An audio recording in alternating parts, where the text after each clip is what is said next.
সাহলান মাহে রমজান, আহলান সাহলান মাহে রমজান।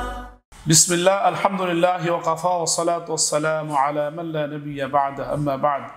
রাবা আইডিয়াল ক্রিয়েটিভ মাদ্রাসা কর্তৃক আয়োজিত মাহে রমজানের 13তম পর্বে আজকে আমি আলোচনা করব মাহে রমজানে কিয়ামুল লাইলের ফজিলত। আল্লাহ রাব্বুল আলামিন তার নবীকে ডেকে বলেন, ইয়া আইয়ুহাল মুযাম্মিল কুম ইল্লাইলা ইল্লা কলিলা নিসফাহু আও ইনকুস মিনহু কলিলা। হে নবী, আপনি দণ্ডায়মান হন।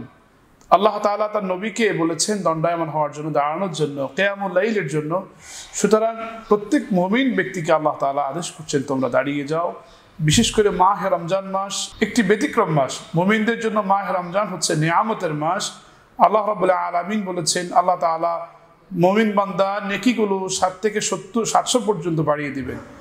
আল্লাহ রাসূল সাল্লাল্লাহু আলাইহি ওয়াসাল্লাম বলেছেন, মান কামা রমাদানান ঈমানান ওয়া ইহতিসাবান গফিরা লাহু মা তাকাদ্দাম মিন যামবি।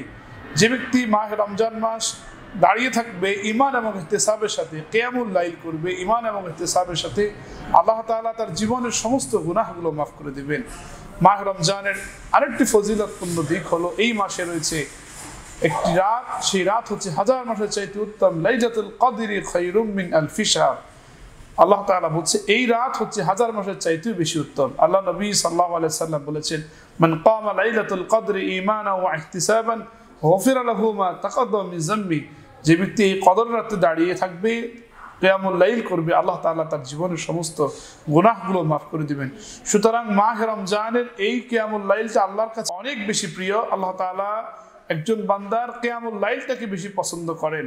আমরা জানি দুনিয়ার বাজার যত রাত হয় ততই নীরব হয়ে যায়, ততই স্তমিত হয়ে যায়। আর যত রাত বেশি হয় আল্লাহ তাআলার দরবার তার চেয়ে বেশি আনন্দিত, তার চেয়ে বেশি জনকোলাহল বেশি হয়ে ওঠে। মুমিন বান্দাদের আনাগোনা বেশি হয়ে ওঠে, মুমিন বান্দাদের আমলগুলো সেখানে যেতে থাকে।